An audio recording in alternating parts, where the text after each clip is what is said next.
மேல் ஒருவரும் இல்லையே, எல்லோருக்கும் மேலாக உயர்ந்தவர். உமக்கு மேல் ஒருவரும் இல்லையே. அல்லேலூயா, அல்லேலூயா, அல்லேலூயா, ஆமென். அல்லேலூயா, அல்லேலூயா, அல்லேலூயா, ஆமென். ஒருவரால் சிருஷ்டிக்கப்படாமலே தாமாக என்றென்றும் இருப்பவர்.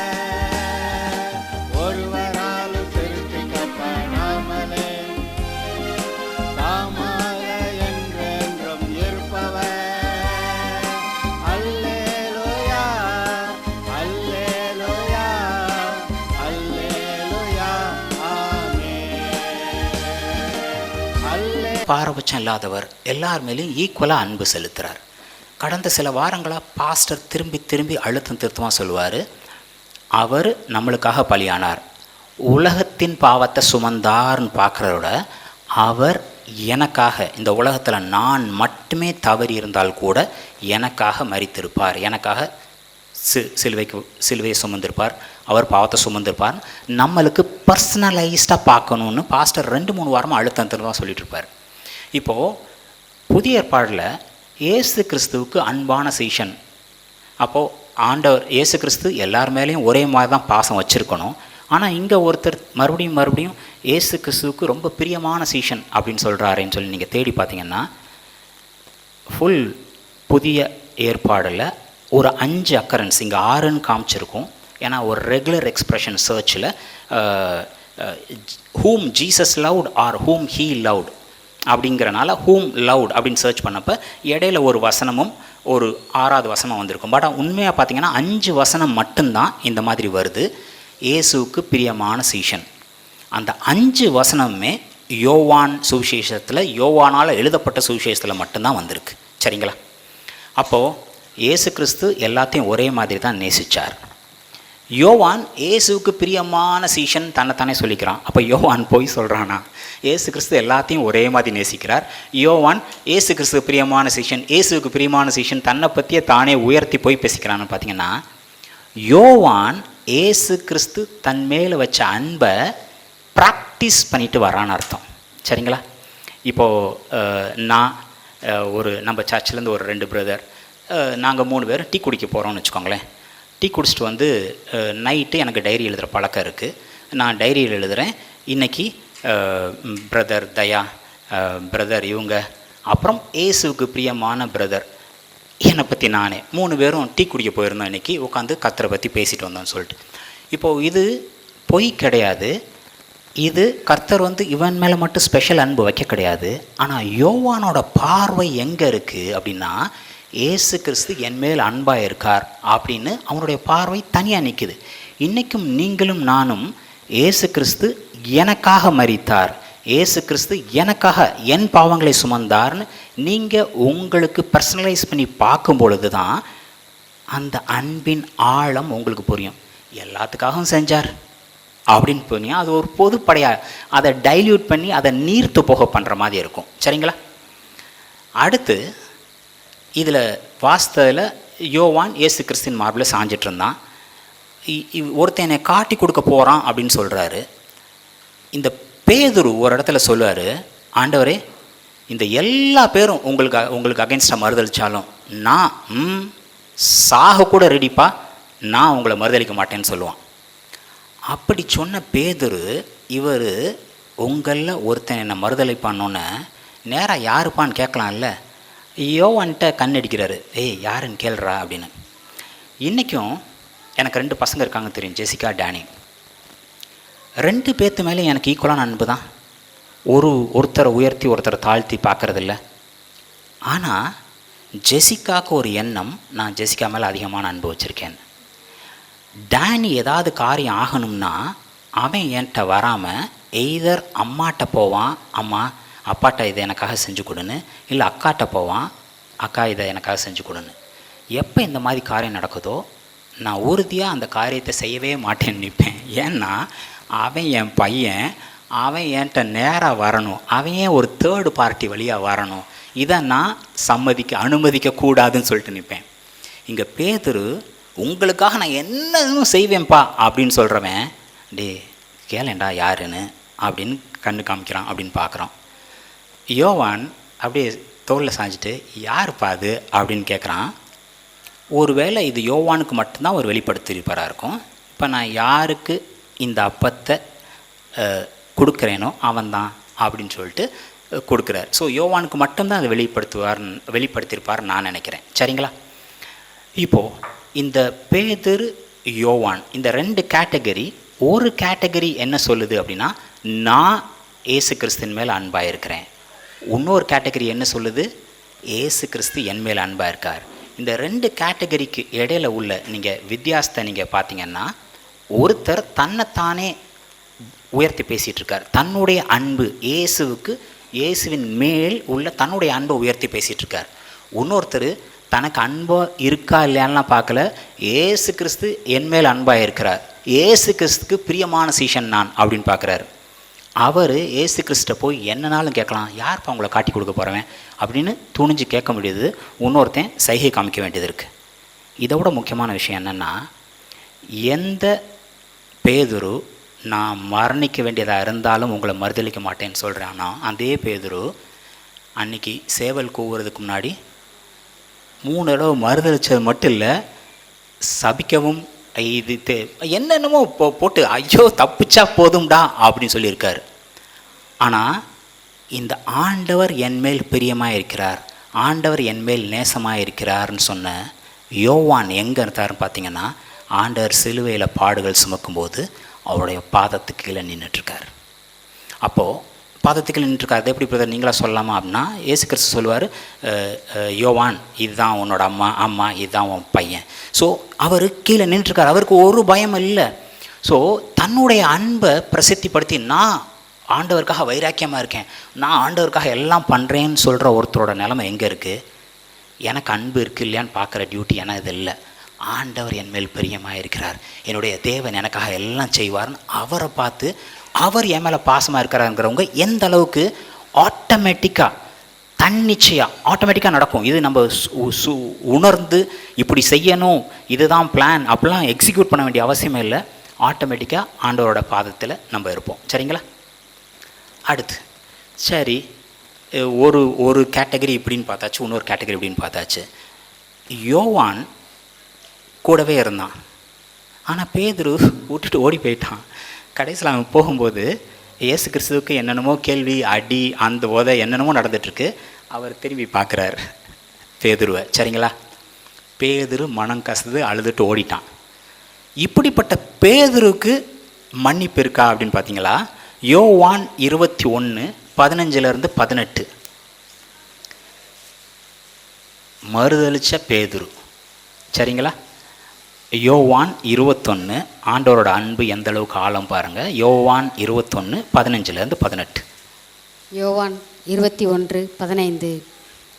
அவர்கள் போஜனம் பண்ணின பின்பு இயேசு சீமோன் பேதுருவை நோக்கி, யோனாவின் குமாரனாகிய சீமோனே, இவர்களிலும் அதிகமாய் நீ என்னிடத்தில் அன்பாயிருக்கிறாயா என்றார். அதற்கு அவன், ஆம் ஆண்டவரே, உம்மை நேசிக்கிறேன் என்பதை நீர் அறிவீர் என்றான். அவர், என் ஆட்டுக்குட்டிகளை மேய்ப்பாயாக என்றார். 2ஆம் தரம் அவர் அவனை நோக்கி, யோனாவின் குமாரனாகிய சீமோனே, நீ என்னிடத்தில் அன்பாயிருக்கிறாயா என்றார். அதற்கு அவன், ஆம் ஆண்டவரே, உம்மை நேசிக்கிறேன் என்பதை நீர் அறிவீர் என்றான். அவர், என் ஆடுகளை மேய்ப்பாயாக என்றார். 3ஆம் தரம் அவர் அவனை நோக்கி, யோனாவின் குமாரனாகிய சீமோனே, நீ என்னை நேசிக்கிறாயா என்றார். என்னை நேசிக்கிறாயா என்று அவர் 3ஆம் தரம் தன்னை கேட்டபடியினாலே பேதுரு துக்கப்பட்டு, ஆண்டவரே, நீர் எல்லாவற்றையும் அறிந்திருக்கிறீர், நான் உம்மை நேசிக்கிறேன் என்பதையும் நீர் அறிவீர் என்றான். இயேசு, என் ஆடுகளை மேய்ப்பாயாக என்றார். நீ இளவு வயதுள்ளவனாய் இருந்தபோது உன்னை நீயே அரைக்கட்டி கொண்டு உனக்கு இஷ்டமான இடங்களிலே நடந்து திரிந்தாய். நீ முதிர் வயதுள்ளவனாகும் போது உன் கைகளை நீட்டுவாய், வேறொருவன் உன் அறையை கட்டி உனக்கு இஷ்டமில்லாத இடத்துக்கு உன்னை கொண்டு போவான் என்று மெய்யாகவே மெய்யாகவே உனக்கு சொல்லுகிறேன் என்றார். ஓகே, போதும் சிஸ்டர். இப்போது இதில் சில வாரங்களுக்கு முன்னாடி மேடம் இதை லைட்டாக டச் பண்ணிட்டு போனாங்க. அகாப்பே அன்பு அப்படின்னு சொன்னாங்க. எத்தனை பேருக்கு ஞாபகம் இருக்குன்னு தெரில. பழைய ஏற்பாடு எபிரேய பாஷையில் எழுதப்பட்டது, புதிய ஏற்பாடு கிரேக்க பாஷையில் எழுதப்பட்டது.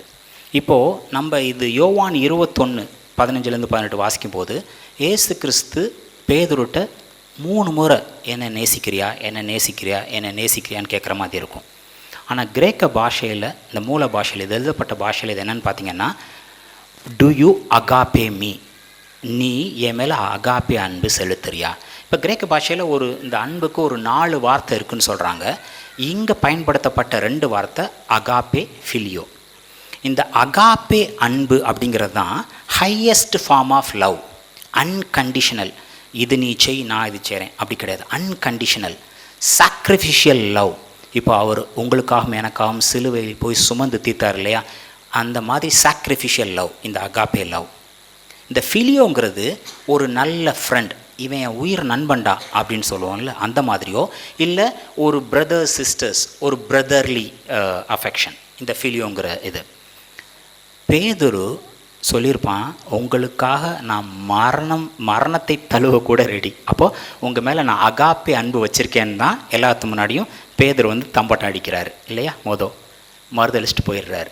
இப்போ ஆண்டவர் திருப்பி கேட்குறாரு, பேதுரு உண்மையாகவே நீ மேலே அந்த மாதிரி அன்கண்டிஷனல் சாக்ரிஃபிஷியல் லவ் வச்சுருக்கியா? நீ சொன்னியப்பா, இன்னும் அப்படி தான் இருக்கியா? பேதுரு சொல்லுவார், இல்லை, நான் உங்கள் மேலே ஃபிலியோ லவ், ஒரு சகோதரத்துவமான அன்பு வச்சுருக்கேன் அப்படின்னு சொல்லுவார். ஆண்டவர் திருப்பி கேட்குறார், அகாப்பே லவ் வச்சுருக்கியா? இல்லை, ஒரு சகோதரத்துவமான அன்பு தான் என்கிட்ட இருக்குது, அந்த அளவுக்கு அன்பு இல்லை. 3ஆம் முறை ஆண்டவர், சரி அட்லீஸ்ட் சகோதரத்துவமான அன்பாவது வச்சுருக்கியா அப்படிங்கிற மாதிரி ஃபிலியோ லவ் வச்சுருக்கியா? 2 முறை அகாப்பேன்னு கேட்டவர் 2 முறையும் பேதுரு ஃபிலியோ லவ் தான் சொல்லுவார். 3ஆம் முறை ஆண்டவர் கேட்பார், ஃபிலியோ லவ்வாவது இருக்கா அப்படின்னு சொல்லிட்டு. பேதுருக்கு ரொம்ப கஷ்டமாக இருக்கும். அழுதுட்டு, அப்பா நான் சொல்ல வேண்டிய அவசியம் இல்லை, எனக்கு உங்கள் மேலே என்ன அன்பு இருக்குன்னு உங்களுக்கே தெரியும் அப்படின்னு சொல்கிறான். சரிங்களா?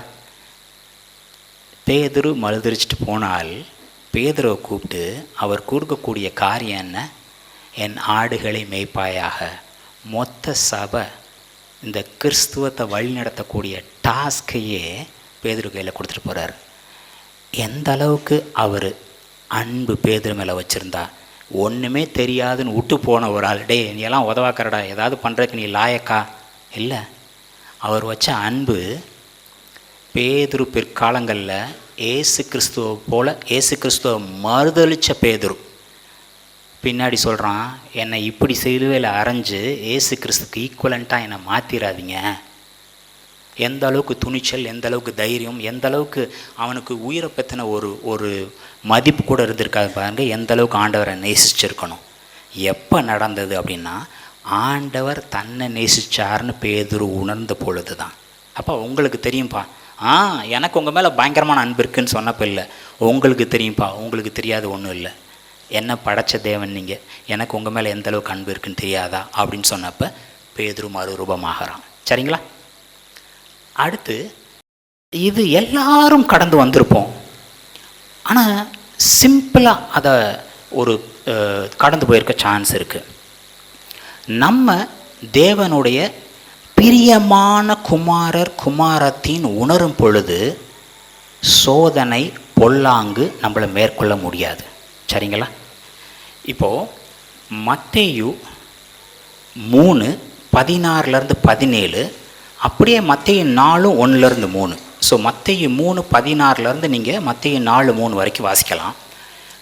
இது இது இது கடந்து வராத ஆட்களே இருக்க முடியாது, இது வாசிக்காத ஒரு விசுவாசியே இருக்க முடியாது.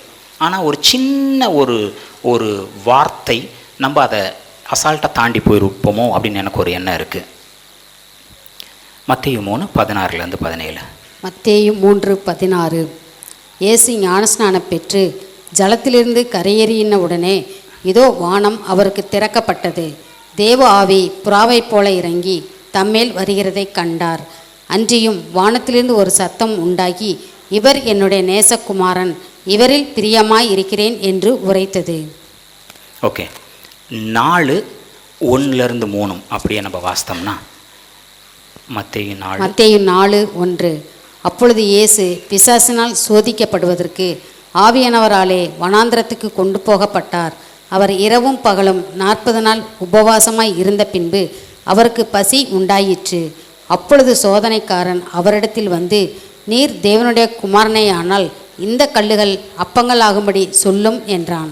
ஓகே, இப்போ இயேசு கிறிஸ்து ஞானஸ்நானம் பெற்று வெளியே வரும் பொழுது ஆண்டவர் வானம் அவருக்காக திறக்கப்படுகிறது. ஆண்டவர் என்ன சொல்கிறார்?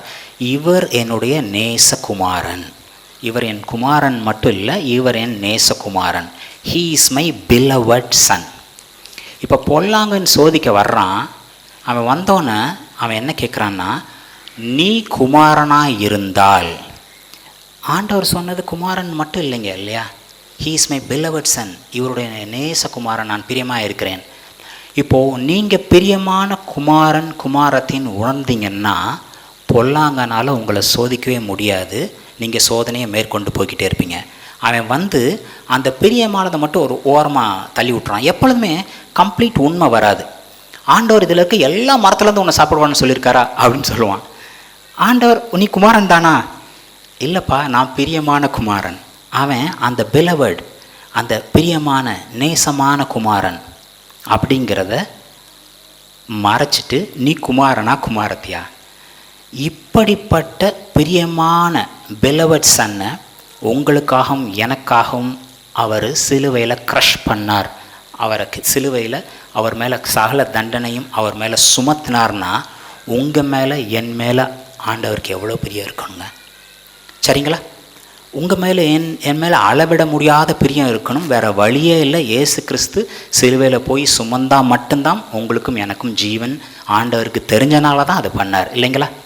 இப்போது இதோட இந்த அன்பு எப்படி வருதுன்னு பார்த்தோம். இவ்வளோ நேரம் பார்த்துட்டு வரோம். இந்த அன்பு எப்படி பரிபூர்ணப்படுகிறது? யோவான் 4:17-19. யோவான் 4:17-19. 1 யோவான் 4:17. நியாயத்தீர்ப்பு நாளிலே நமக்கு தைரியம் உண்டாயிருக்கத்தக்கதாக அன்பு நம்மிடத்தில் பூர்ணப்படுகிறது. ஏனென்றால் அவர் இருக்கிற பிரகாரமாக நாமும் இவ்வுலகத்தில் இருக்கிறோம். அன்பிலே பயமில்லை. பூரண அன்பு பயத்தை புறம்பே தள்ளும். பயமானது வேதனையுள்ளது. பயப்படுகிறவன் அன்பில் பூரணப்பட்டவன் அல்ல. ஓகே, அன்பு எப்படி பூர்ணப்படுகிறதுன்னு பாருங்கள். இயேசு கிறிஸ்து இன்னைக்கு எப்படி இருக்கிறாரோ, எப்படி இருந்தாரோ அப்படி இல்லை, இன்னைக்கு இயேசு கிறிஸ்து எப்படி இருக்கிறாரோ அப்படி நீங்களும் நானும் இருக்கமா. இதை நம்ம உணரும் பொழுது அன்பு நமக்குள்ளே பூர்ணப்படுகிறது. நம்ம அன்பை உருவாக்க வேண்டிய அவசியம் இல்லை. நம்ம அன்பு கரெக்டாக இருக்கான்னு பார்க்க வேண்டிய அவசியம் இல்லை. அவர் நம்மள்கிட்ட அன்பை பரிபூரப்படுற மாதிரி செய்கிறார். எப்படி சால்வேஷன், எப்படி ரட்சிப்பு நம்ம எப்படி கிருபையாக நம்மளுக்கு தர்றாரோ அந்த மாதிரி அன்பு நம்மளுக்குள் பரிபூர்ணப்படுத்தப்படுகிறது. இந்த பரிபூர்ணப்படுத்தப்பட்ட அன்பு இருந்தால் உங்களுக்கும் எனக்கும் எதை பற்றின பயம் இருக்காது. we can be without fear even on the judgment day. எனக்கு என்ன நடக்குமோ என்ன ஆகுமோங்கிற கவலை இல்லவே இல்லை. எப்படி எந்த கவலையும் இல்லாமல் இருக்க முடியும்? எப்படி அன்பு இப்படி பரிபூர்ணப்படுத்தப்பட முடியும்? நான் ஏற்கனவே ஒரு தடவை சொன்னேன் போன வாரம், அது வசனம் இல்லாமல் சிம்பிளாக கடந்து போயிட்டேன். நீங்களும் நானும் செய்த பாவத்தின் அளவு இவ்வளவா இருக்கலாம். இந்த உலகம் செஞ்ச பாவத்தின் அளவு ஒரு அளவுன்னு நீங்கள் வச்சுக்கிட்டீங்கன்னு வச்சுக்கோங்களேன். ஏசு கிறிஸ்து சுமந்து தீர்த்தது இந்த அளவு கிடையாது, அதற்கும் அளவுக்கு அதிகமாக சுமந்து தீர்த்தார் அப்படின்னு நம்ம பார்த்துருப்போம். இதை நீங்கள் புரிஞ்சுக்கணும்னா 1 ராஜாக்கள் கடைசி ஸ்லைடு 18:31-38. இதோட பேக்ட்ராப் பார்த்தீங்கன்னா பாகாலா தேவனா வா அப்படின்னு எலியா பேசுகிறாரு. இப்போ 1 ராஜாக்கள் 18:31-38.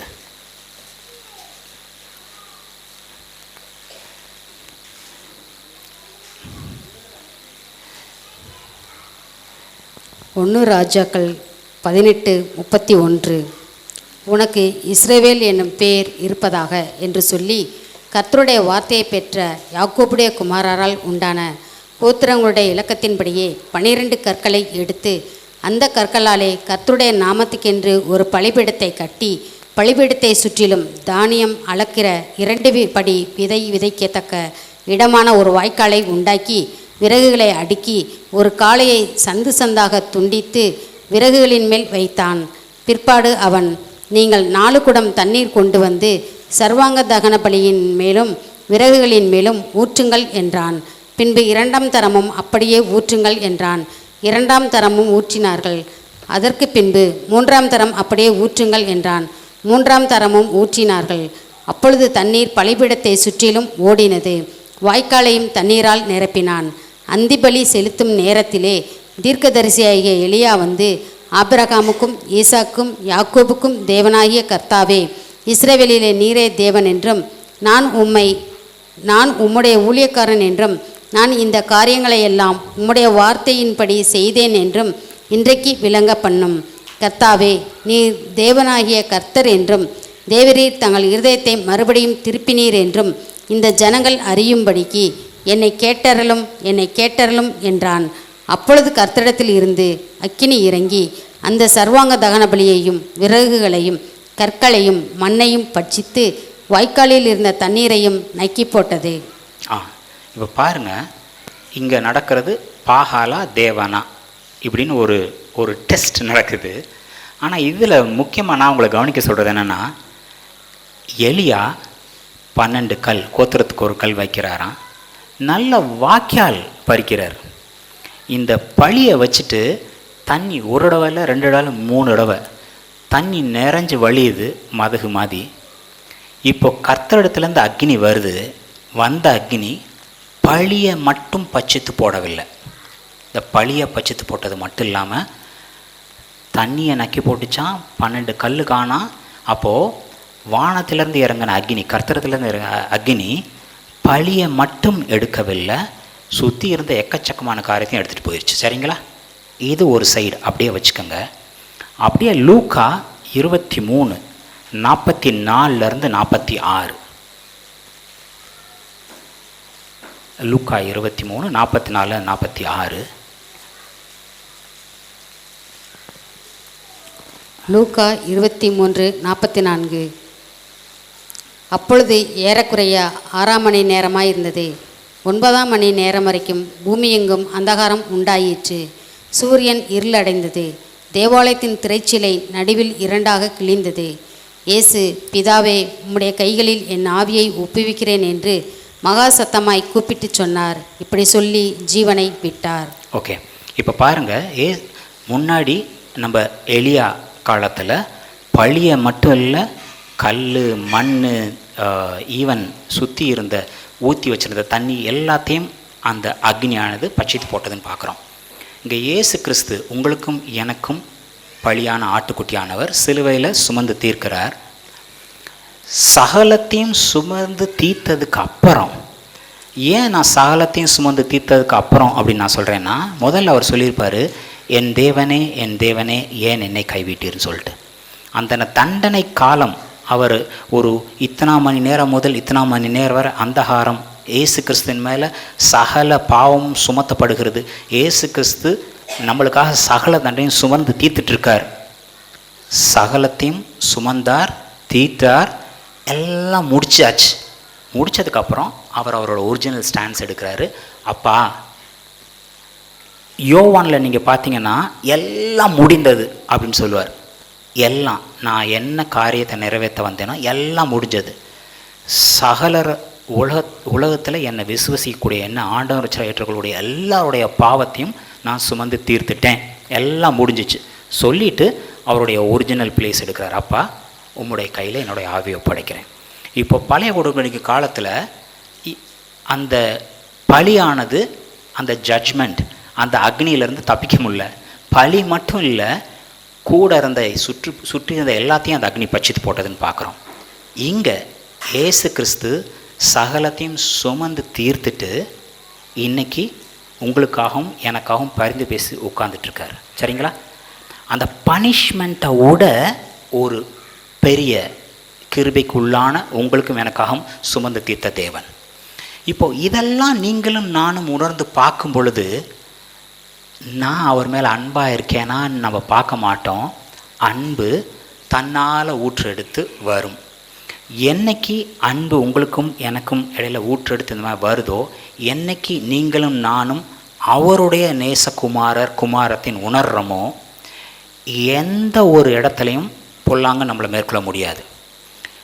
இன்னும் ஒரு விஷயம், அவருடைய நேசகுமாரரே கொடுத்த அவரோடு சேர்த்து மற்ற எல்லாவற்றையும் தரது அதிக நிச்சயம் அல்லவா? இப்போது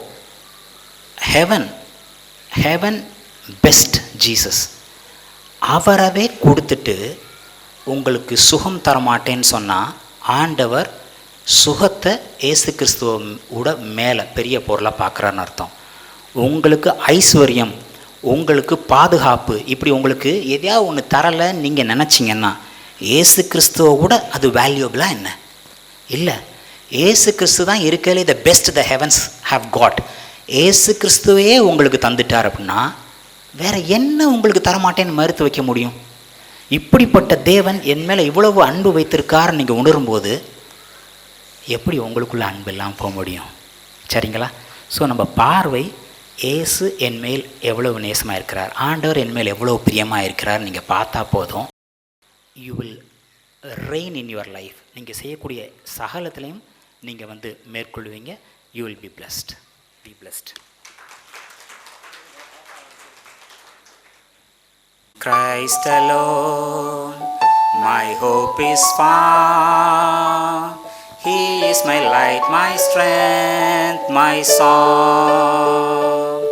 This cornerstone, this solid ground, firm to the fiercest drought and storm. What heights of love, what depths of peace, when fears are still, when striving cease. My comforter, my all in all, here in the love of Christ I stand. There in the ground His body lay, light of the world by darkness slain, then bursting forth in glorious day, up from the grave He rose again.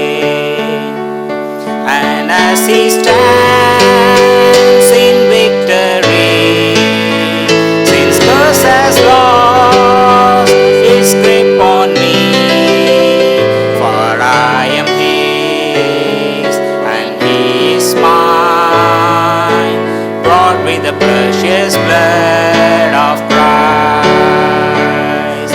No guilt in life, no fear in death, this is the power of Christ in me. From life's first cry to final breath, Jesus commands my destiny. No power of hell, no scheme of man can ever pluck me from His hand, till He returns or calls me home. Here in the power of Christ I stand. In Christ alone my hope is found. He is my light, my strength, my song. This cornerstone, this solid ground, firm to the fiercest drought and storm.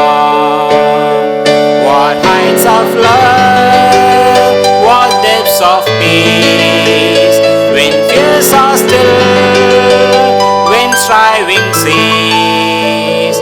My comforter, my all in all, here in the love of Christ I stand. There in the ground His body lay, light of the world by darkness slain,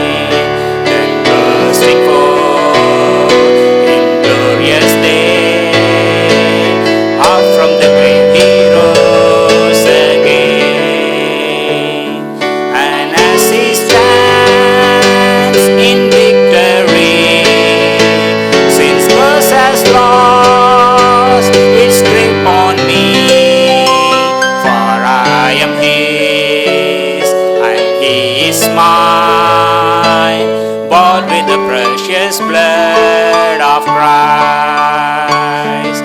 No guilt in life, no fear in death.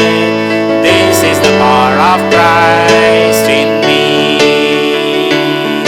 From life's first cry to final breath, Jesus commands my destiny. No power of hell, no scheme of man can ever pluck me from his hand till he returns or calls me home. Here in the power of Christ I stand. In Christ alone my hope is found. He is my light, my strength, my song. This cornerstone, this solid ground, firm to the fiercest drought and storm. What heights of love, what depths of peace, when fears are still, when striving cease. My comforter, my all in all, here in the love of Christ I stand.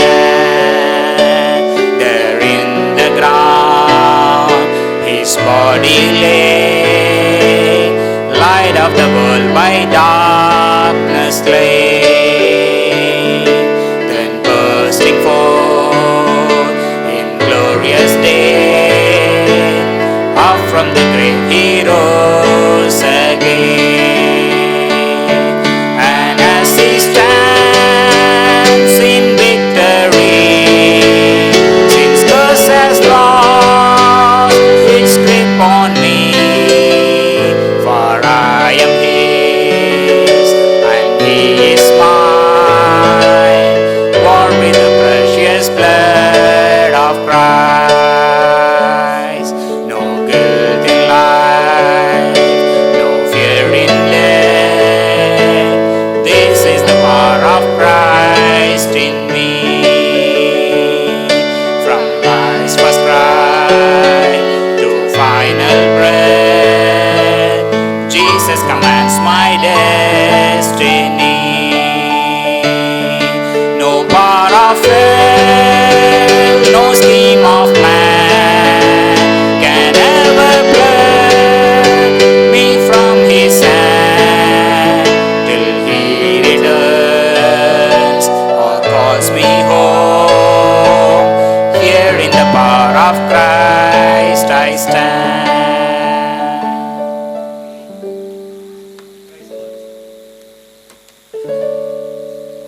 ஒரு இடத்துல இந்த வசனம் இருக்கு. அவர் எடுத்துக்கொள்ளப்படும் நாட்கள் சமீபித்த போது அவர் எருசலேமுக்கு போக தமது முகத்தை திருப்பினார். அது ஏதோ ஒன்று சொல்லுது, அதை நம்ம பார்க்கலாம். அவர் எடுத்துக்கொள்ளப்படும் நாட்கள் சமீபித்த போது அவர் எருசலேமுக்கு போக தமது முகத்தை திருப்பினார். அடுத்து மத்தேயு சுவிசேஷம் 21வது அதிகாரம். மத்தேயு 21.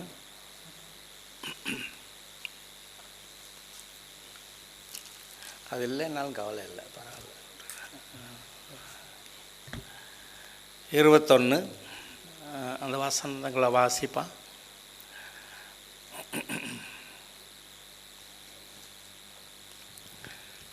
21 முதல் 17-16 வசனங்கள். மத்தேயு 21. எல்லாரும் உங்கள் பைபிளில் நீங்கள் அதை ஃபாலோ பண்ணுங்க. அவர்கள் எருசலேமுக்கு சமீபமாய் சேர்ந்து ஒலிவமலைக்கு அருகான பெத்பகேக்கு வந்தபோது இயேசுவானவர் சீசரில் 2 பேரை நோக்கி, உங்களுக்கு எதிரே இருக்கிற கிராமத்துக்கு போங்கள். போனவுடனே அங்கே ஒரு கழுதையையும் அதனோடே ஒரு குட்டியையும் கட்டியிருக்க காண்பீர்கள். அவைகளை அவிழ்த்து என்னிடத்தில் கொண்டு வாருங்கள். ஒருவன் உங்களுக்கு ஏதாகிலும் சொன்னால், இவைகள் ஆண்டவர்க்கு வேண்டுமென்று சொல்லுங்கள். உடனே அவைகளை அனுப்பிவிடுவான் என்று சொல்லி அவர்களை அனுப்பினார். இதோ உன் ராஜா சாந்த குணமுள்ளவராய் கழுதையின் மேலும் கழுதைக்குட்டியாகிய மரியின் மேலும் ஏறிக்கொண்டு உன்னிடத்தில் வருகிறார் என்று சீயோன் குமாரத்திக்கு சொல்லுங்கள் என்று தீர்க்கதரிசினால் உரைக்கப்பட்டது நிறைவேறும்படி இதெல்லாம் நடந்தது. சீசர்கள் போய் இயேசு தங்களுக்கு கட்டளையிட்டபடியே செய்து கழுதையையும் குட்டியையும் கொண்டு வந்து அவைகள் மேல் தங்கள் வஸ்திரங்களை போட்டு அவரை ஏற்றினார்கள். திரளான ஜனங்கள் தங்கள் வஸ்திரங்களை வழியிலே விரித்தார்கள். வேறு சிலர் மரக்கிளைகளை தரித்து வழியிலே பரப்பினார்கள். முன் நடப்பாரும் பின் நடப்பாரும் ஆகிய திரளான ஜனங்கள் தாவீதின் குமாரனுக்கு ஓசன்னா, கர்த்தரின் நாமத்தினாலே வருகிறவர் ஸ்தோத்தரிக்கப்பட்டவர், உன்னதத்திலே ஓசன்னா என்று சொல்லி ஆர்ப்பரித்தார்கள். அவர் எருசலேமுக்குள் பிரவேசிக்கையில் நகரத்தார் யாவரும் ஆச்சரியப்பட்டு இவர் யார் என்று விசாரித்தார்கள். அதற்கு ஜனங்கள், இவர் கலிலேயாவில் உள்ள நாசரேத்திலிருந்து வந்த தீர்க்கதரிசியாகிய இயேசு என்றார்கள். இயேசு தேவாலயத்தில் பிரவேசித்து ஆலயத்திலே விற்கிறவர்களையும் கொள்ளுகிறவர்களும் ஆகிய யாவரையும் வெளியே துரத்தி காசுக்காரருடைய பலகைகளையும் புறாவிற்கிறவர்களின் ஆசனங்களையும் கவிழ்த்து, என்னுடைய வீடு ஜெப வீடு எனப்படும் என்று எழுதியிருக்கிறது, நீங்களோ அதை கள்ளர் குகையாக்கினீர்கள் என்றார். அப்பொழுது குருடரும் சப்பானிகளும் தேவாலயத்தில் அவரிடத்திற்கு வந்தார்கள். அவர்களை சுஸ்தமாக்கினார். அவர் செய்த அதிசயங்களையும் தாவீதின் குமாரனுக்கு ஓசனா என்று தேவாலயத்திலே ஆர்ப்பரிக்கிற பிள்ளைகளையும் பிரதான ஆசாரியரும் வேதபாரகரும் கண்டு கோபமடைந்து அவரை நோக்கி, இவர்கள் சொல்லுகிறதை கேட்கிறீரோ என்றார்கள். அதற்கு இயேசு, ஆம் கேட்கிறேன். குழந்தைகளுடைய வாயினாலும் பாலகருடைய வாயினாலும் துதி உண்டாகும்படி செய்தீர் என்பதை நீங்கள் ஒரு காலம் வாசிக்கவில்லையா என்றார். சரி, அடுத்து ஒரே ஒரு வசனம். 1 ராஜாக்கள் 1 அதிகாரம் 33.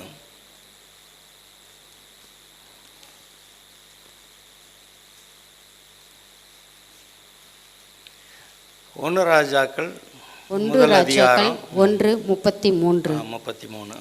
அவர்கள் ராஜாவுக்கு முன்பாக பிரவேசித்த போது ராஜா அவர்களை நோக்கி, நீங்கள் உங்கள் ஆண்டவனுடைய சேவகரை கூட்டிக் கொண்டு என் குமாரனாகிய சாலமோனை என் கோவேர் கழுதையின் மேல் ஏற்றி அவனை கீகோனுக்கு அழைத்து கொண்டு போங்கள்.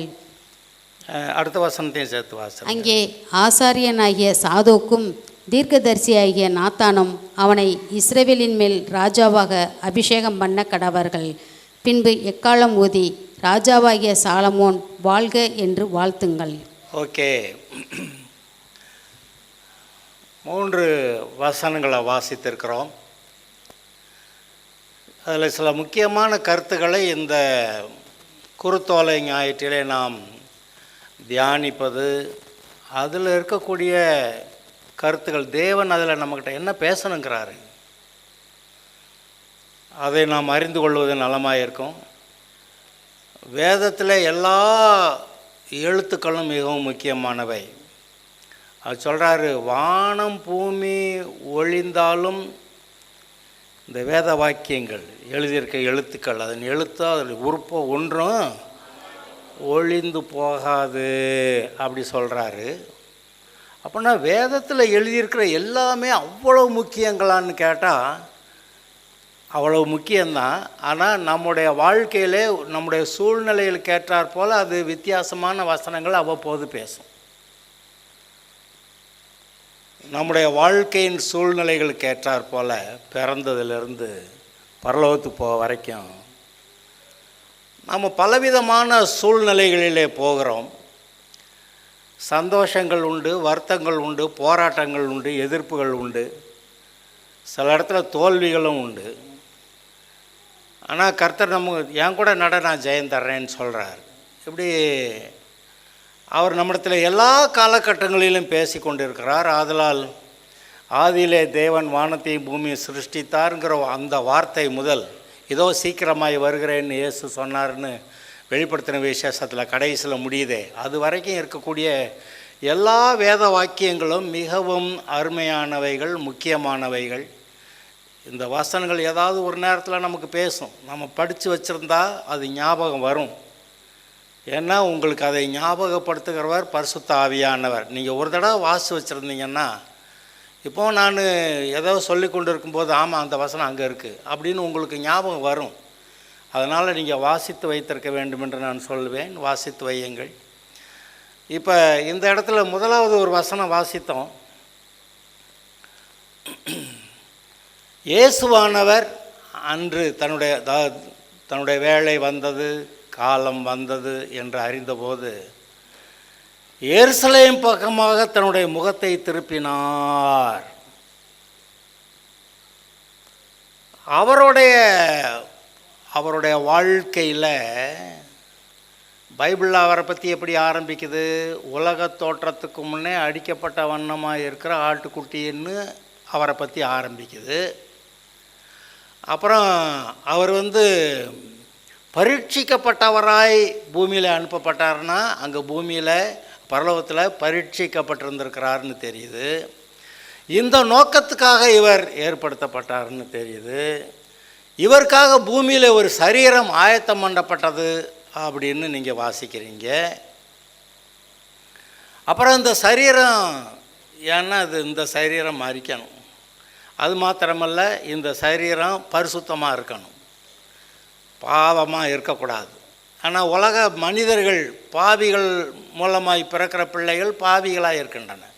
அதனால் இப்போ பாவமெல்லாம் பிறக்கணுமே, அதுக்காக தான் அவர் ஒரு கன்னிகையின் வயிற்றிலே பிறக்க வேண்டியதாக இருந்தது.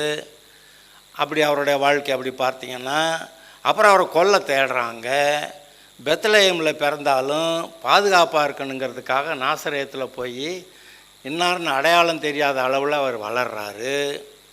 அப்படி வளர்ந்து குறிப்பிட்ட காலம் வந்தபோது, வயது 30 ஆகும்போது, அவர் 30வது வயது ஏதோ கொஞ்சம் விசேஷமாக, ஆமாம் அப்படி தான் இருக்குது.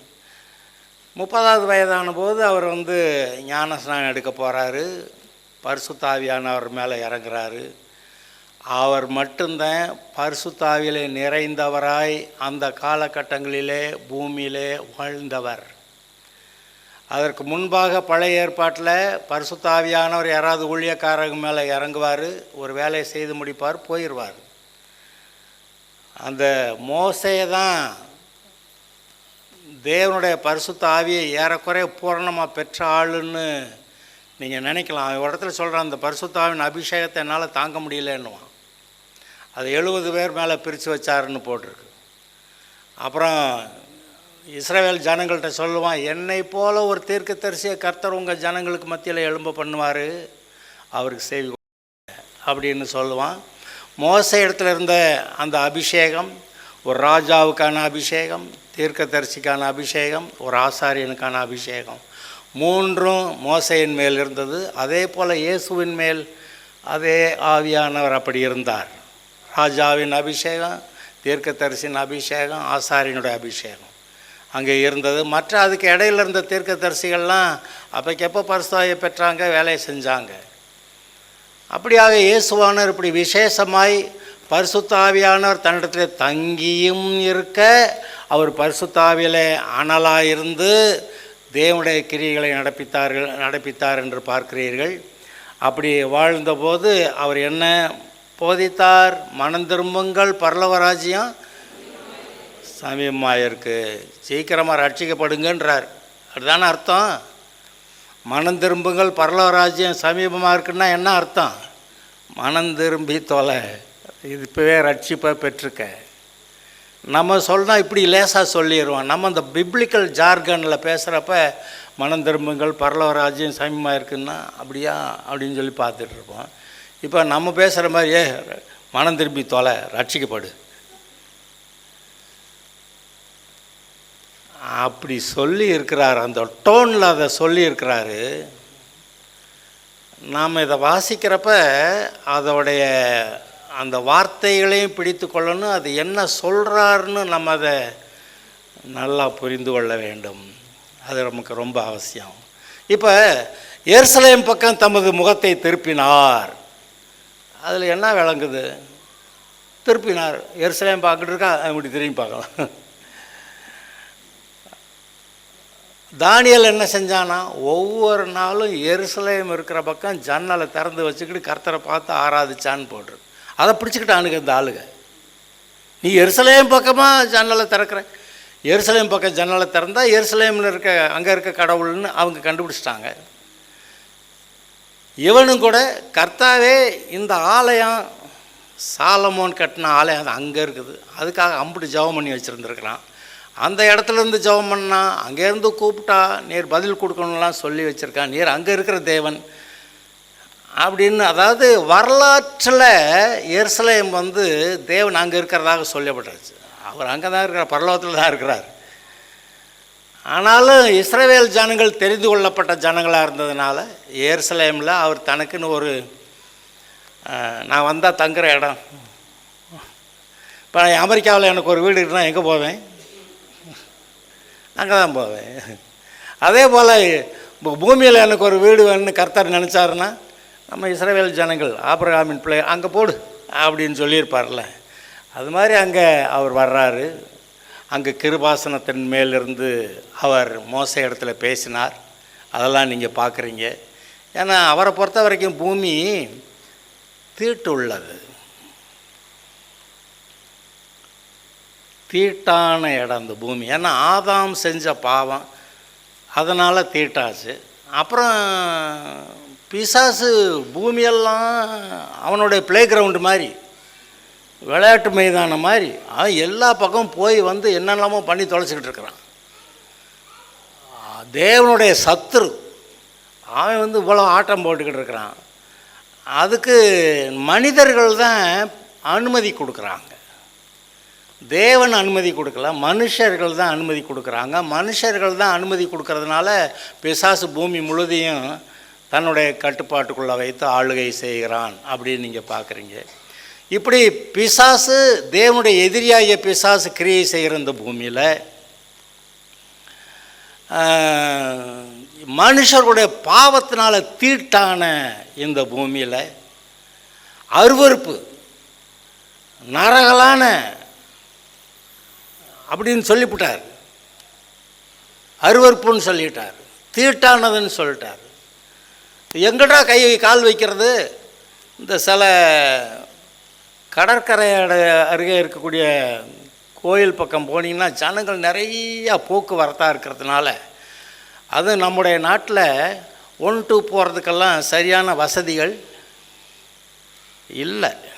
அதனால் இந்த எங்கெல்லாம் ஜனக்கூட்டம் வருதோ அந்த இடமெல்லாம் அசுத்தமாகி, அதாவது எங்கள் ப்ரொஃபஸர் ஒரு தடவை எங்களை டூர் கூட்டி போனப்போ, ஏய் கவனம், ஹோலி பிளேஸ், பரிசுத்தமான கவனம், பார்த்து கரெக்டாக காலை கரெக்டாக வச்சு. ஏன்னா கொஞ்சம் இங்கிட்டு காலை வச்சேன்னா அசுத்தமான இடத்துல கால் வச்சுருவேன். ஆனால் இங்கே தான் நம்ம வந்து பார்க்க வேண்டியிருக்குது, கடலில் இங்கே தான் நம்ம பார்க்க வேண்டிய கவனம்னு சொல்லுவார். அப்படி அசுத்தமாக இடமா இருக்குது. இப்போ ஏதோ கொஞ்சம் சரி பண்ணிக்கிட்டு இருக்காங்கன்னு நினைக்கிறேன். முன்ன மாதிரி அவ்வளவு இல்லை, ஆனாலும் சில இடங்களில் போக முடியலை. அவ்வளவு அசுத்தமான இந்த பூமியில் அவர் வரணும்னா எனக்காக ஒரு இடத்த சுத்தம் பண்ணுங்கடான்னு சொல்கிறார். எனக்கு ஒரு வாசஸ்தலத்தை, எங்கேயா? இஸ்ரவேல் ஜனங்களுடைய நடுவில் நான் வந்து வாசம் பண்ணுறதுக்கு என் இடத்த கொஞ்சம் சுத்தம் பண்ணி வைங்கடா அப்படி தானே சொன்னார். வாசஸ்தலம், ஆசரிப்பு கூடாரம். அதாவது இதெல்லாம் நமக்கு விளங்கணும். அப்போ தான் நம்முடைய இருதயம் வந்து தேவனுக்கேற்ற விதத்தில் சரியாக செட் ஆகும். அவர் வரணுமா? வர்றேன்றார். அவர் அங்கே வந்த பிறகு இவன் கண்டுபிடி செஞ்சான் பாருங்க, போங்கடா நீ எனக்கு வேண்டாம்டா, கோவிச்சுக்கிட்டு போயிட்டார். அவர் போயிட்டார் சொல்லக்கூடாது, கோவிச்சுக்கிட்டு போயிட்டாருன்னு நமக்கு தெரியணும். இவன் கண்டுபிடி செஞ்சான், உங்கள் நடுவில் நான் இருக்க மாட்டேன்டா போடா அப்படின்னு சொல்லி கர்த்தர் மோசைக்கிட்ட சொல்லி, கூடாரத்து பேர் அங்கிட்டு கொண்டு வெளியே கொண்டு போய் போடு, கோச்சிட்டு வெளியே போய் உட்காந்துட்டார். அப்புறமே கர்த்தர்கிட்ட போகணுங்கிறவன்லாம் இங்கே இருந்து ஆசரிப்பு கூடாரத்துக்கு போவானா, மோசே போவானா, ஜனங்கள் இங்கேருந்து பார்ப்பாங்களாம், அப்படி தானே எழுதியிருக்கு. அதில் அவருடைய மனம் என்ன சொல்லுகிறது, அவர் மனசு என்ன, இவங்களோட எப்படி இருக்கிறது? ஆனால் இவங்களை காப்பாற்ற நான் இங்கே இருக்கவும் வேணும், இவங்களோட எப்படி குடியிருக்கிறது? போடு, அட்லீஸ்ட் அங்கிட்டாவது போடு போ அப்படின்னு அங்கிட்டு போயிட்டார். சரி, இப்படி இருக்கிற ஜனங்களை ரட்சிக்க தான் வர்றாரு. அவருக்கு ஒரு திட்டம். இப்போ தான் சொன்னேன், அவருக்கு ஒரு சரீரம் ஆயத்தம் பண்ணப்பட்டது. அந்த சரீரத்தில் வந்தார், குறிப்பிட்ட காலம் வந்தது, ஞானஸ்நானம் எடுத்தார், அவர் பிரசங்கிக்க ஆரம்பித்தார், அப்புறம் போதிச்சார். அநேக தான் யாருன்னு, தேவன் எப்படிப்பட்டவர்னு மக்கள் கண்டுபிடிக்கும்படியாக, திரும்ப சொல்கிறேன், தேவன் யாருன்னும் இவர் யாருன்னும் எதுக்கு வந்திருக்கிறாருன்னு இந்த ஜனங்கள் கண்டுபிடிக்கணுங்கிறதுக்காக அவர் பிரசங்கித்தார், போதித்தார், பிசாசோட பிடியில் இருக்கிறவர்களை விடுதலையாக்கினார், வியாதியஸ்தர்களை குணமாக்கினார், நன்மை செய்கிறவராய் சுற்றி திரிந்தார். அப்படி எழுதியிருக்கா? அவர் நம்ம எப்படி வாழணும்னு போதிச்சார், பரலோக ராஜ்ய ரட்சிப்பை பெற்றுக்கொள்ளுன்னு சொன்னார். அவர் பிசாசோட பிடியில் இருக்கிற மக்களை விடுதலையாக்கினார், வியாதியஸ்தர்களை சுகமாக்கினார், பரலோக ராஜ்யம் பற்றி நிறையா பேசியிருக்கிறார். பரலோகம் பற்றி, பரலோக ராஜ்யம், இப்போ நமக்குள்ளே ரட்சிக்கப்பட்ட ஆளுகளுக்குள்ளே பரலோகமே நமக்குள்ள ஒரு குட்டி பரலோகம் இருக்குது. இந்த மனசாட்சி இருக்கே அற்புதமானது. தேவன் சொல்கிற எல்லாவற்றையும் நமக்கு பேசக்கூடியது. சரி தப்பு எல்லாத்தையும் பேசி செய்யலாம். பச்சை கொடி, சிவப்பு கொடி எல்லாம் உள்ளே காட்டுது. உள்ளுணர்வு இருக்கிறது. தேவனோட கூட ஐக்கியம் கொள்ளக்கூடிய திறமை நமக்கு இருக்கிறது. தேவன் சொல்லுகிற நன்மையான காரியங்களை கண்டு உற்சாகப்பட்டு சந்தோஷப்பட்டு கர்த்தரை ஸ்தோத்திரிக்கிற உற்சாகம், எமோஷனல் ஹார்ட், உணர்ச்சி வசப்படக்கூடிய. நம்ம என்ன கட்டையா? என்ன சொன்னாலும் அப்படியே கிடக்கிறதுக்கு கட்டையா யாரும் இருக்க முடியாதுங்க. ஆனாலும் சிலரை இவன் கட்டையா இப்படி இருக்கேன், என்ன சொன்னாலும் பதில் பேச மாட்டேங்கிறேன் அப்படி சொல்லுவாங்க. நமக்கு ஒரு உணர்ச்சிகளை கொடுத்து நன்மையான, தீமையான, சந்தோஷமான, துக்கமான எல்லா காரியங்களிலும் நமக்கு எப்படி அதை அனுபவிக்கிறதுன்ற அந்த அப்படிப்பட்ட நல்ல இருதயத்தை கொடுத்து தேவன் எப்படிப்பட்டவர்னு அவர் காட்டுறாரு. இதெல்லாம் செய்கிறது மூலமாக பிசாசை துரத்துறாரு, மனுஷனை சுகமாக்குறாரு. பரலோகமே என்னை ஏற்றுக்கிட்டேன்னா பரலோகமே உனக்குள்ளே வந்துருங்கிறார். அது பரலோக ராஜ்யம் நமக்குள்ளே இருக்கிறது. நம்ம போகிறது பரலோகம். இதெல்லாம் அவர் சொல்கிறாரு. அது சரியாக விளங்கி கொண்டா அதான் சரி. இப்போ நான் ஒரு இடத்துல சொல்கிறேன், அவர் தமது முகத்தை எருசலேமுக்கு பக்கமாக திருப்பினார். என்னது, இவ்வளோ நாளாக வந்தாச்சு, வேலை பார்த்தாச்சு, கடைசி நேரம் வருது, அங்கே வேலையை முடிக்கணும். அதனால் முகத்தை திருப்பினாரா, மனசு அங்கே போகிறதுக்கு திரும்பிருச்சா? அங்கே நான் செய்ய வேண்டிய வேலைகளை முடிக்க வேண்டும். அப்போ அந்த நோக்கத்தோடு போகிறேன்றாரு. அடுத்துதான் பின்னாடியாக வாசித்தான். அந்த குறிப்பிட்ட நாள் வந்தவுடனே சீஷர்கள்ட்ட சொல்கிறார், அந்த ஊரில் போய் அங்கே ஒரு கழுதை குட்டி அங்கே கட்டி வச்சுருக்கேன், அவுத்துட்டு வா. யாராவது ஏதாவது கேட்டாங்கன்னாக்க ஆண்டவருக்கு வேண்டுமென்று சொல். கர்த்தர் கேட்டால் இந்த பூமி இந்த கீழ்ப்படியும். மனுஷர் தான் சமயத்தில் அடங்க மாட்டாங்க. மரம் பாருங்க, மரத்தில் பிசாசு ஏறி உட்காந்துக்கிட்டு உனக்கு பழம் கொடுக்க மாட்டேன்னு சொல்லி பிடிச்சி, உனக்கு கிடையாது. இல்லாதவைகளை இருக்கிறவைகளை போல உண்டாக்குகிற கர்த்தருக்கு கிடையாதுன்னு சொன்னால், இன்று முதல் இடத்துல ஒருவனுக்கு கனி புசியாது இருப்பானாக போ. இங்கே கழுதைக்குட்டியை கேட்குறாரு. கழுதைக்குட்டி போய் கழுதைக்குட்டி தான் கிடச்சான். அது என்ன எழுதியிருக்கு, தாழ்மையாக கழுதை மேலும் கழுதைக்குட்டி மேலே ஏறி வருகிறாருன்னு. அவர் அந்த மீகால எடுத்து வாசிங்க. சகரியா 9, சகரியா 9:9 சகரியா 9:9. சகரியா 9:9. சீயோன் குமாரத்தியே மிகவும் களிக்கூறு, எருசலேம் குமாரத்தியே கெம்பீரி, இதோ உன் ராஜா உன்னிடத்தில் வருகிறார். அவர் நீதியுள்ளவரும் இரட்சிக்கிறவரும் தாழ்மையுள்ளவரும் கழுதையின் மேலும் கழுதை குட்டியாகிய மரியின் மேலும் ஏறி வருகிறவருமாய் இருக்கிறார். இது தீர்க்க தரிசனமாகவே சொல்லப்பட்டது. சகரியா புஸ்தகம்னா புதிய ஏற்பாடு ஆரம்பிக்கிறது கொஞ்சம் முன்னாடி 400-500 வருஷத்துக்கு முன்னாடின்னு வச்சுக்கோங்களேன். கொஞ்சம் கூட தான் இருக்கும். சரி, அந்த காலங்களில் கழுதை குட்டியாகிய தாழ்மையுள்ளவராய் கழுதையின் மேல் கழுதை குட்டியாகிய மரின் மேல் ஏறி வருகிறார் அப்படி சொல்லியிருக்கு. அது நம்ம இந்த தாழ்மையுள்ளவர்களாய் இங்கோட சேர்த்து கழுதைக்குட்டின்னு சொல்லிட்டோமா, அது ரொம்ப அவருக்கு வேறு ஒன்றும் கிடைக்கலங்க, கழுதைக்குட்டி தான் கிடச்சிச்சு அப்படின்னு நினைக்கிறேன். ஆனால் தாவீது ராஜா ஒரு ஏழைப்பவா அவன் சொன்னான், என்னுடைய கோவேர் கழுதையின் மேலே ஏற்றிட்டு சாலமோனை ஏற்றிட்டு போய் அவனை ராஜாவை அபிஷேகம் பண்ணுன்னு சொன்னான். அவன் ராஜாவாக இருக்கிறப்ப everything is under his command சொன்னால் என்னால் நடக்கும், எல்லாமே நடக்கும். அப்படி இருக்கிற ஆள் சொல்கிறான், என்னுடைய கோவேர் கழுதையை எடுத்துகிட்டு போய் பார்வன் என்ன சொல்கிறான், என்னுடைய என்னது அந்த ரதத்தில் ஏற்றி ரதத்தில் நான் முன்னாடி போய் 2ஆவது ரதத்தில் வரட்டும், ரதத்தில் ஏற்றி அவன் ரதத்தில் போகிற ஆள். நம்ம குதிரையில் போவாங்க. இங்கே கழுதை குட்டின்னு எழுதியிருக்கு, கோவேர் கழுதைன்னு இருக்குது. ஆனால் ஏதோ ஒரு ப்ரொசீஜர் இருக்குது.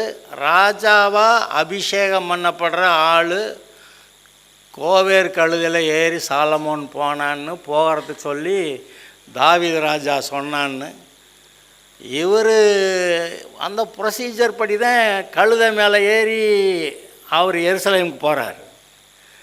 இது நமக்கு தான் விளங்கலை, அந்த கலாச்சாரம் நமக்கு விளங்கலை. இப்போ விளங்குறப்ப ஓஹோ அப்படியா அப்படின்னு நம்ம நினைக்கிறோம்.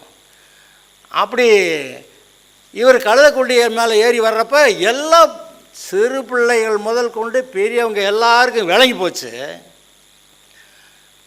அது கழுதைக்குட்டி மேலே ஏறி வர்றார், ராஜா வர்றாருன்னு சொல்லி அங்கே எல்லாரும் ஆர்ப்பரிக்க ஆரம்பிச்சிட்டாங்க.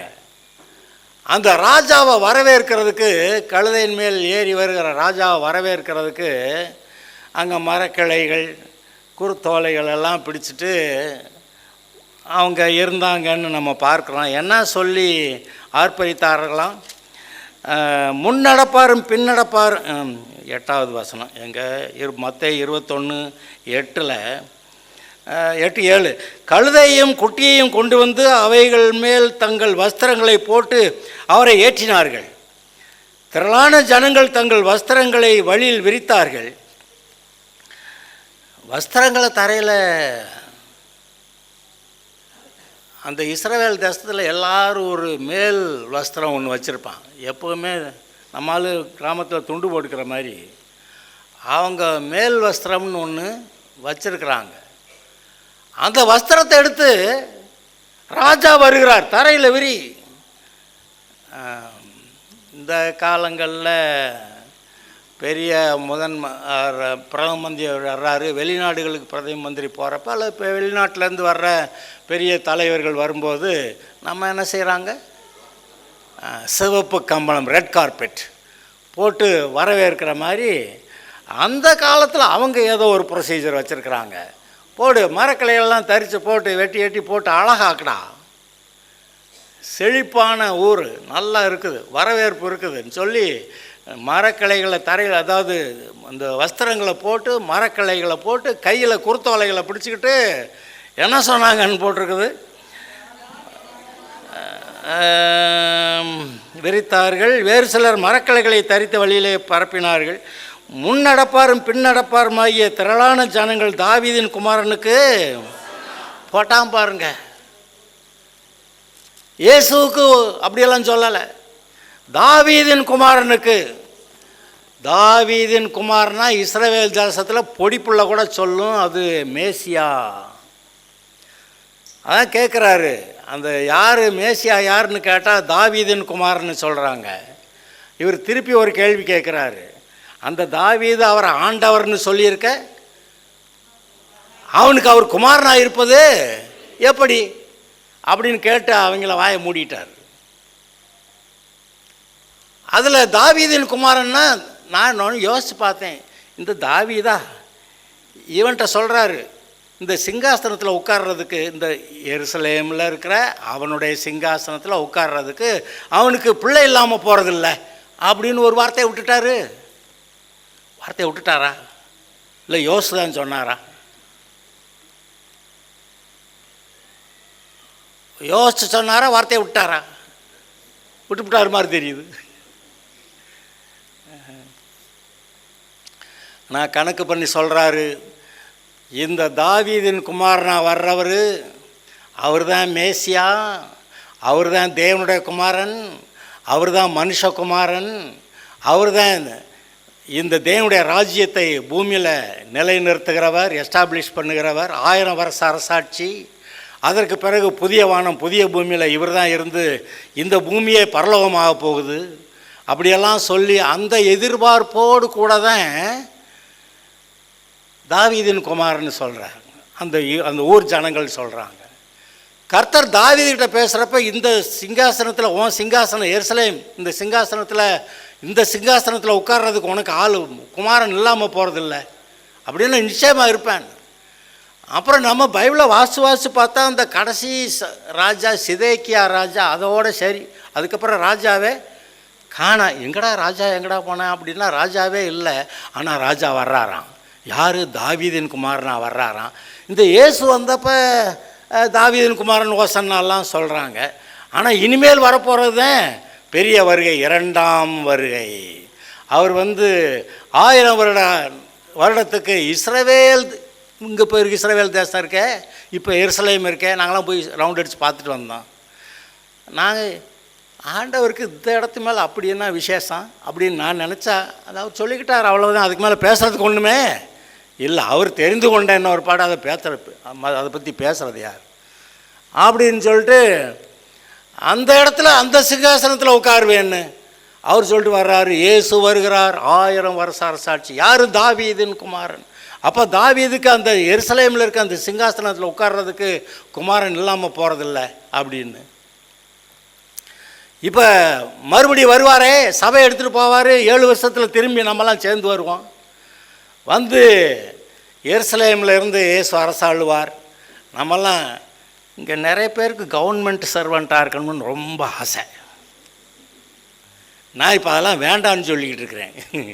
ஏன்னா இப்போ கவர்மெண்ட்டெல்லாம் ஒரு மாதிரி எங்கேயோ ஆமாம் என்னமோ பண்ண பார்க்குது. அவங்க சொல்கிற மாதிரி சில காரியங்களை செய்யணும்னு இந்த சுட சாப்பிராணி பொருத்தி வச்சு எல்லாம் சொல்லுவாங்களே, அது மாதிரி என்னத்தையோ அது பாணியில் என்னத்தையோ செய்யுது. அதனால் நீ கவர்மெண்ட் சர்வெண்ட் போக வேண்டாம், நல்லா போய் ஒரு தொழில், ஒரு வியாபாரத்தை தொடங்கு. சின்னதாக தொடங்கினாலும் பெருசாக ஆயிடுவேன்.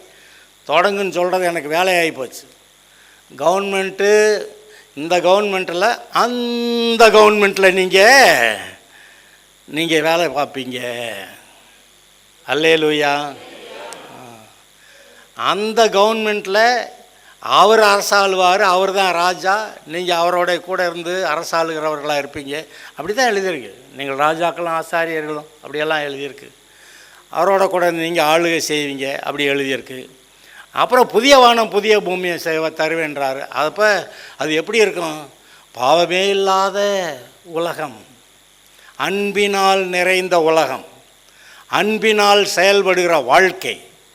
அது எப்படி இருக்கும்னு எனக்கு இன்னும் தெரியலை. ஆனால் கொஞ்சம் யோசித்து பார்த்துக்கலாம் அது எப்படி இருக்கும்னு. ஓகே, இப்படி இந்த இடத்துல அவர் சொல்கிறாரு, அவங்க எல்லாம் முன்னடப்பாரும் பின்னடப்பாருமாகிய திரளான ஜனங்கள் தாவீதின் குமாரனுக்கு ஓசன்னா, கர்த்தரின் நாமத்தினாலே வருகிறவர் ஸ்தோத்தரிக்கப்பட்டவர், உன்னதத்திலே ஓசன்னா என்று சொல்லி ஆர்ப்பரித்தார்கள். அப்போ அவங்களுக்குள்ள ஒரு பெரிய வெளிப்பாடு வந்துருச்சு. இது ஏதோ சாதாரண நாள் இல்லை, அவர் தேவனுடைய குமாரன், அந்த தாவீதின் குமாரன், தேவனுடைய குமாரனுக்கு மனுஷகுமாரனா வருவாரே, அவர் பரிசுத்தாவிலே நிறைந்தவராய் இங்கே இருந்து மனிதனுடைய பாவங்களுக்கு பரிகாரம் செய்வாரே, அதெல்லாம் நினைத்து பார்த்தவர்களாய். ஏன்னா பைபிளில் லேவியராகமத்தில் என்னென்ன பலி போட்டிருக்கு? சர்வாங்க தகன பலி போட்டிருக்கு, போஜன பலி போட்டிருக்கு, சமாதான பலி போட்டிருக்கு, பாவ நிவாரண பலி போட்டிருக்கு, குற்ற இத்தனை பலிகளையும் ரெப்ரசன்ட் பண்ணுற மாதிரி ஒருத்தர் வந்து தன்னை பலியாக ஒப்புவிக்கிறார். அதான் தேவ ஆட்டுக்குட்டி அப்படியெல்லாம் சொல்லியிருக்கிறது. அந்த தேவ ஆட்டுக்குட்டியாக வந்து அவர் முதலாவது தன்னை பலியாக கொடுக்கிறார், பின்பு ராஜாவாக வர்றார். முதலாவது வருகையிலே பாடுகள், இரண்டாவது வருகையிலே ஆளுகை. அப்படி வர்றாரு. அப்படி வருகிறவர் ஸ்தோத்தரிக்கப்பட்டவர் அப்படிங்கிற ஒரு வெளிப்பாடு அந்த ஜனங்களுக்கு அங்கே இருந்தவங்களுக்கு உண்டாயிருச்சு. அவர் எருசலேமுக்குள் பிரவேசிக்கையில் நகர்த்தார் யாவரும் ஆச்சரியப்பட்டு இவர் யார் என்று விசாரித்தார்கள். அதற்கு ஜனங்கள், இவர் கலிலேயாவிலிருந்து உள்ள நாசரேத்திலிருந்து வந்த தீர்க்கதரிசியாகிய அந்த ஜனங்களுக்கு அவங்களுக்கு தெரிஞ்சதை சொல்லிவிட்டாங்க. இங்கே ஆர்ப்பரித்தவங்க இவங்களுக்கு கொடுக்கப்பட்ட வெளிப்பாட்டின்படி ஆர்ப்பரித்தாங்க. அப்புறம் மக்கள் விசாரிக்கிறப்ப அங்கே இருக்கிறவங்கெல்லாம் என்னமோ சொல்லிவிட்டாங்க, ஒரு தீர்க்கதரிசின்னு சொல்லிட்டாங்க.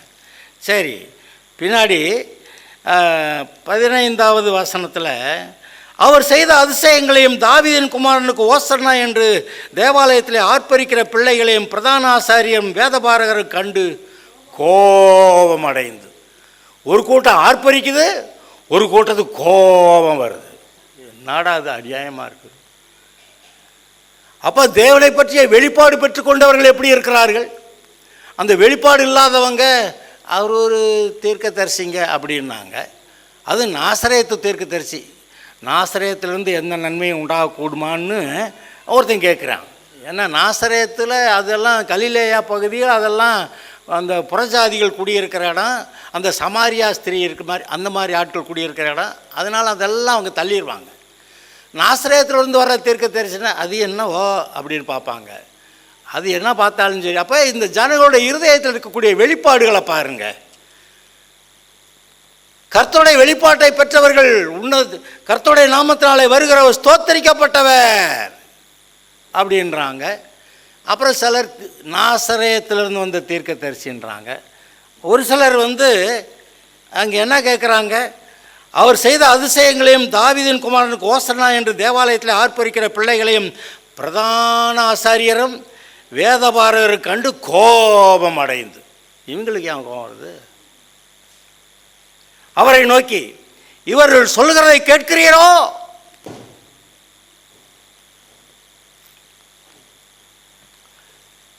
என்றார்கள். அதற்கு அவர், ஆம் கேட்கிறேன். குழந்தைகளுடைய வாயினாலும் பாலகருடைய வாயினாலும் துதி உண்டாகும்படி செய்தீர் என்பதை நீங்கள் ஒரு காலம் வாசிக்கவில்லையா? இவங்க பேசலைன்னா இந்த கல்லு கூட கூப்பிடும்டாடினார். ஒரு இடத்துல கல் பேசிடுங்கிறார். ஆனால் இவங்க பேசிட்டாங்க. குழந்தைகள் பாலெல்லாம் உற்சாகமாக ஆர்ப்பரித்து வரவேற்று எல்லாம் செஞ்சிட்டாங்க. அப்போ இந்த வெளிப்பாடு உள்ளவர்களுக்கு வெளிப்பாடு இல்லாதவர்கள் எவ்வளோ பெரிய வித்தியாசம். அவர் கேட்குறாரு, தேவனுடைய குமாரன் தாவீதின் குமாரன் சொல்ல கேட்குறீங்களா? அப்படியா? தாவீதின் குமாரன் நீர் தான் மேசியாவா? அது நாசரேத்தில் இருந்து வர்றேன்னு சொன்னால் அதெல்லாம் எப்படி ஏற்றுக்கிறது? நியாயம், அதாவது ஓய்வு நாளில் எல்லாம் அற்புதம் செய்கிறேன்னா அதை எப்படி ஏற்றுக்கிறது? முடியாது. நீ சாதாரண ஆளாக இருக்க, தாவீதின் குமாரன் அவங்கெல்லாம் ஆர்ப்பரிச்சா அது கேட்டுக்கிட்டு இருக்கிறதா அப்படின்னா, ஆம் கேட்கிறேன், ஆம் கேட்கிறேன். அப்புறம் அவங்களுக்கு எதாவது விலகணும்ல, அதனால் சொல்கிறார், குழந்தைகளுடைய வாயினாலும் பாலகருடைய வாயினாலும் துதி உண்டாகும்படி செய்தீர். அப்படி எழுதியிருக்கேடா, அதை நீங்கள் ஒரு காலம் வாசிக்கவில்லையா? அது எங்கே எழுதியிருக்கு? சங்கீதம் 8 எழுதியிருக்கு. சங்கீதம் 8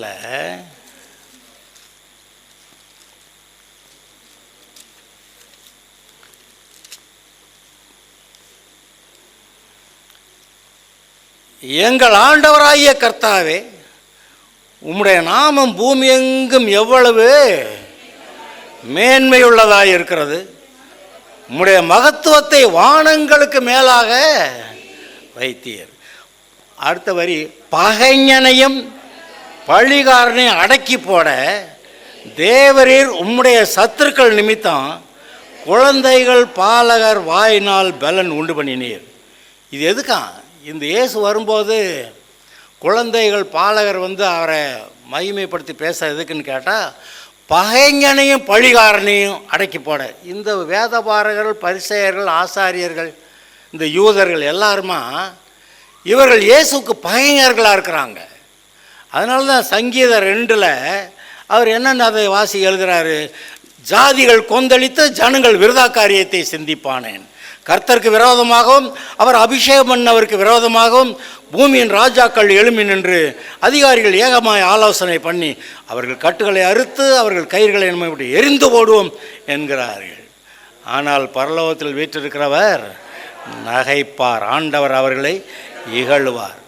அப்போ இந்த இயேசுவுக்கு விரோதமாக எவ்வளவு எதிர்ப்புகள், அதை சொல்கிறாரு. பகைஞனையும் பழிகாரனையும் அடக்கி போட தேவரீர் உம்முடைய சத்துருக்கள் நிமித்தம் குழந்தைகள் பாலகர் வாயினால் பலன் உண்டு பண்ணினீர்னு. அதை கேட்டு, ஏண்டா வாசிக்கவே இல்லையா நீ இதை அப்படி கேட்குறாரு. அப்புறம் என்ன சொல்கிறாரு, உம்முடைய சத்துருக்கள், இயேசுவே வாரும் என் பக்கத்தில் உட்காரு, உம்முடைய சத்துருக்களை எல்லாரையும் கொண்டு வந்து உம்முடைய கால்களை நான் தள்ள வரைக்கும் என் வலது பரிசத்தில் உட்காரும். சங்கீதம் 110:1. கர்த்தர் என் ஆண்டவரை நோக்கி, நான் உம்முடைய சத்துருக்களை உமக்கு பாதபடியாக்கி போடும் வரைக்கும் நீர் என்னுடைய வலது பார்சத்தில் உட்காரும் என்றார். என்னுடைய வலது பார்சத்தில் உட்காரும் என்றார். அதில் 2-3 சேர்த்து வாசிச்சிடலாம். கர்த்தர் சீயோனிலிருந்து உமது வல்லமையின் செங்கோலை அனுப்புவார். நீர் உம்முடைய சத்துருக்களின் நடுவே ஆளுகை செய்யும். உமது பராக்கிரமத்தின் நாளிலே உம்முடைய ஜனங்கள் மனப்பூர்வமும் பரிசுத்த அலங்காரமுள்ளவர்களுமாய் இருப்பார்கள். விடியற்காலத்து கற்பத்தில் பிறக்கும் பனிக்கு சமானமாய் உம்முடைய யவன ஜனம் உமக்கு பிறக்கும். உம்முடைய யவன ஜனம் உமக்கு பிறக்கும். தேவனுடைய ஜனமாக பிறக்கிறது, பரிசுத்தமாக. அப்படி ஒரு கூட்டம் வந்துருச்சு பார்த்தீங்களா? சபை இயேசுவின் இரத்தத்தால் கழுவப்பட்டது, பரிசுத்தமாக்கப்பட்டது. இது தீட்டு இல்லை. அது சொல்கிறாரு, இதோ என்னுடைய நேசகுமாரன். நீங்கள் அவருடைய குமாரன் நேசகுமார்த்தி தானா? இப்போ இந்த செய்தியில் கூட சொன்னார், நேசகுமாரன் இல்லாமல் குமாரன் தேவனுடைய குமாரனே. ஆனால் இந்த கல்லாப்பமாக்கம்னு சொல்லிக்கிட்டு இருக்கிறான் அவன். ஆனால் கர்த்தர் என்ன சொன்னார்? நேசகுமாரன். இன்றைக்கி ஊர் உலகத்தில் உங்களெல்லாம் ஏதோ ஆண்டோடைய பிள்ளைன்னு சொல்லிக்கிறாங்க, அப்படி சொல்லிக்கிட்டு இருக்கலாம். ஆனால் நீங்கள் தேவனுடைய பார்வையில் நேசகுமாரனும் நேசகுமார்த்தியுமாக இருக்கிறீர்கள். அந்த அன்பை நம்முடைய இருதயம் உணர கடவுது. அதனால தான் சொல்கிறேன் நான், தேவனோடு நீங்கள் உடன்படிக்கை பண்ணவர்களாக. உடன்படிக்கையில் என்ன ஆச்சு? சிலுவையில் என்ன ஆச்சு? அவருடையதெல்லாம் நம்முடையதாச்சு, நம்முடையதெல்லாம் அவருடையதாச்சு. நம்முடைய பாவம், சாபம், சாவு, மரணம், இது எல்லாம் இயேசுவின் மேலே போய் அந்த மரணம், அந்த சாபங்கள், அந்த பாவங்கள் எல்லாம் அங்கே வேலை பார்த்துச்சு. அவருடைய அந்த ஜீவன், அவருடைய ஆசீர்வாதங்கள், அவருடைய சுகம், அவருடைய அதிகாரங்கள் எல்லாம் நமக்கு வந்திருக்கிறது. பெரிய பண்டமாற்றம் அங்கே நடந்திருக்கிறது. அந்த பண்டமாற்றை உணர்ந்து இன்றைக்கு நான் தேவனுடைய குமார்த்தி, தேவனுக்கு பிரியமான நேசகுமாரன் நேசகுமார்த்தி என்மேல் பிரியமாய் இருக்கிறார் என்று சொல்லி அதை உணர்கிற இருதயமாய் நாம் அதை மாற்றிக்கொள்ள வேண்டியது அவசியமாக இருக்கிறது. நம்முடைய இருதயம் உணர்வுள்ளதாக இருக்கட்டும். ஒரு நாளில் அவர் தன்னுடைய முகத்தை எருசலேம் பக்கம் திருப்பினார். நாங்கள் போகணும், வேலையை பார்க்கணும், பிசாசோடைய கோட்டத்தை அடக்கணும், அவனை கதையை முடிக்கணும். அவன் என்னை சிலுவையில் ஏற்றுவான், என்னை அவ்வளோ பாடுபடுத்துவான். ஆனால் நான் அவனை தலையை நசுக்கி போடுவேன். என்ன செய்வேன்? அவன் என்னை சிலுவையில் ஏற்றுவான், நானும் போவேன் சிலுவைக்கு. அவன் என்னோடய குதிங்கால நசுக்கும், அவ்வளோதான் அவனுக்கு செய்ய முடியும். ஆனால் அவன் தலையை நசுக்கி விடுவேன்றார். அவர் அங்கே எருசலேம் பக்கமாக தன்னுடைய முகத்தை திருப்பினாருங்கிறப்பவே உங்களுக்கு தெரியணும், ஓ இதெல்லாம் செஞ்சு முடிக்க போகிறேன். அந்த மன உறுதியோடு கூட அவர் ராஜாவாக அந்த ஊர் வழக்கத்தின்படி கழுதை குட்டியின் மேல் ஏறி பவனி வருகிறார். அங்கே வெளிப்பாட்டை பெற்றுக்கொண்ட சிறு பிள்ளைகள், அந்த ஜனங்கள் அவரை தாவீதின் குமாரனுக்கு ஓசன்னா, உன்னதத்தில் ஓசன்னா என்று சொல்லி ஆர்ப்பரித்து வரவேற்றார்கள். அது நமக்கு இருக்கு தெரிய கிடவுது. ஆனால் உள்ளே போனால், ஆலயத்துக்குள்ளே போனால் எல்லாம் ஏட்டிக்கு போட்டியாக இருக்குது. ஒன்றும் சரியா இல்லையே, எடுத்து சவுக்கு எடுத்து போட்டு தீட்டினார் பாருங்க. போங்கடாது, கர்த்தருடைய ஆலயம் ஜப ஆலயம்னு போட்டால் இங்கே வந்து இவ்வளோ வியாபாரமாக்கி விட்டீங்க. வியாபாரம் எப்படி நடக்கும்? வியாபாரம் எப்படி வேணாலும் நடக்கும். இன்றைக்கி காசு பூரா வியாபாரிகள்கிட்ட தான் இருக்குது. உலகத்தில் இருக்க காசு பூரா வியாபாரிகள்கிட்ட தான். பணக்காரன்ட்ட இருக்குதுன்னு நம்ம சொல்லுவீங்க, ஆனால் வியாபாரிகள்கிட்ட தான் இருக்குது. அவங்கெல்லாம் பெரிய வியாபாரம் செய்கிறவங்க, அதனால தான் பணம் அங்கே சேர்ந்துருக்கிறது. பேங்கர்ஸும் வியாபாரிக தான் அங்கே சேர்ந்துருக்கு. அப்படி அது சரி, எங்கேயே வியாபாரம் பண்ணு, ஏன்டா கர்த்தருடைய ஆலயத்தை போய் வியாபார ஸ்தலமாக மாற்றினேன்னு சொல்லி அடித்து விரட்டி, அவருக்கு இருந்த அந்த வைராக்கியம் அதை செய்ததுன்னு சொல்லி அன்னைக்கு சீஷர்களுக்கு தெரியல. ஆனால் பின்னாடி ஒரு நாள் நினைவு கூர்ந்து, சரி அன்றைக்கு விளங்கலாம், அப்புறம் புரிஞ்சுது. நமக்கு இப்போயே புரிய வைக்கிறேன்றார். நம்முடைய இருதயம் திறந்திருக்க கடவுது. திறந்த மனதோடு தெளிந்த புத்தியோடு அவரை நோக்கி பார்த்தால் பிரகாசம் அடையலாம். அல்லேலூயா. எல்லாரும் எழுதுனிருக்கலாம்.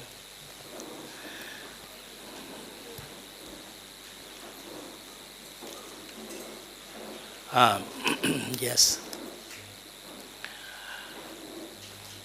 பெரிய வெள்ளி குட் ஃப்ரைடே ஆராதனை வெள்ளிக்கிழமை காலையில் எத்தனை மணி வழக்கமாக? 10 மணி. வெள்ளிக்கிழமை காலை 10 மணி பெரிய வெள்ளி ஆராதனை இருக்கிறது. யாவரும் வாருங்கள். அதாவது இயேசு ஒரு குறிப்பிட்ட நாளிலே சிலுவையில் இருந்தார். அவர் 3ஆம் மணி வேளை முதல் 9ஆம் மணி வேளை வரைக்கும் அவர் வந்து சிலுவையில் இருந்தார் என்று நாம் பார்க்க முடிகிறது. நிறைய பேர் பயப்படுவாங்க, அவ்வளோ நேரம் எப்படி சர்ச்சில் உட்காந்துருக்கிறது, சர்ச்சில் உட்காந்துருக்கிறது கூட அவ்வளோ கஷ்டமானா அப்படி இருக்க வேண்டாம். அவருடைய பாடுகளை நினைத்து பாருங்கள். சிலுவையில் நாம் இப்போ 10 மணிலேருந்து 1 மணி வரைக்கும் தான் நடத்துகிறோம். ஆனால் அதில் கரெக்டாக 3 மணி வரைக்கும் நாங்கள் ஆலய ஆராதனை நடத்துகிறேன்றவங்க இருப்பாங்க, நிறைய பேர் அங்கே உட்காந்துருப்பாங்க. ஆனால் நாம் அதில் இருக்க கருத்தை எடுத்து அந்த அவருடைய பாடுகள் என்னன்னு தியானிக்கிறதுக்காக அந்த நாளை தெரிந்து கொண்டு இருக்கிறோம். குட் ஃப்ரைடே காலை 10 மணிக்கு ஆராதனை, 1 மணி வரைக்கும் இருக்கும். வாங்க, ஜெபத்தோடு கூட வாங்க. அவருடைய பாடுகளை தியானிக்கிற ஒரு காலம். அந்த பாடுகளை தியானிக்கும் போது அதுவும் நம்முடைய இருதயத்தை தேவனுக்கேற்றபடியாய் ஒழுங்குபடுத்துகிறது. அது நமக்கு மிகவும் பிரயோஜனம். வெள்ளிக்கிழமை காலையில் 10 மணிக்கு ஜெபம் பண்ணலாம். கர்த்தாவே, நாங்கள் உம்மை ஸ்தோத்திரிக்கிறோம். இந்த குருத்தோலை ஞாயிறு அந்த நாளில் இயேசு எப்படியாக நீர் எருசலேமுக்குள் பிரவேசித்தீர், எந்த நோக்கத்தோடு கூட, எப்படி மனநிலையோடு கூட அங்கே போனீர் என்று நாங்கள் கவனித்தோம். கர்த்தாவே ஸ்தோத்திரம். எங்களை பைபிளில் இருக்க எல்லா வசனங்களும் உண்மையிலே இப்படி எல்லாவற்றையும் நாங்கள் புரிந்து கொள்ளத்தக்கதாக வெளிப்பாட்டை எங்களுக்கு தாரும். இதெல்லாம் நாங்கள் எங்களுடைய இருதயங்களை தேவனுக்கேற்ற விதத்தில் ஒழுங்குபடுத்தி கொள்ள உதவும். எங்களுக்கு வெளிப்பாட்டை தாரும், நடத்தும். வருகிற வெள்ளி ஆராதனை நீர் ஆசீர்வதிக்க வேண்டும். இருக்கிற எல்லாரும் வந்து நல்ல பலனை பெறட்டும். ஆசீர்வதியும். கர்த்தருக்கு மகிமை. இயேசுவின் நாமத்தில் வேண்டுகிறோம் பிதாவே. என் ஆத்மாவே கர்த்தரை ஸ்தோத்திரி, என் முழு உள்ளமே பரிசுத்த நாமத்தை ஸ்தோத்திரி. என் ஆத்மாவே கர்த்தரை ஸ்தோத்திரி, அவர் செய்த சகல பாரங்களையும். கர்த்தராகிய இயேசு கிறிஸ்துவுடைய கிருபையும் பிதாவாகிய தேவனுடைய அன்பும் பரிசுத்த ஆவியானோட ஐக்கியமும் என்றென்றும் இருப்பதாக. Okay, praise the Lord.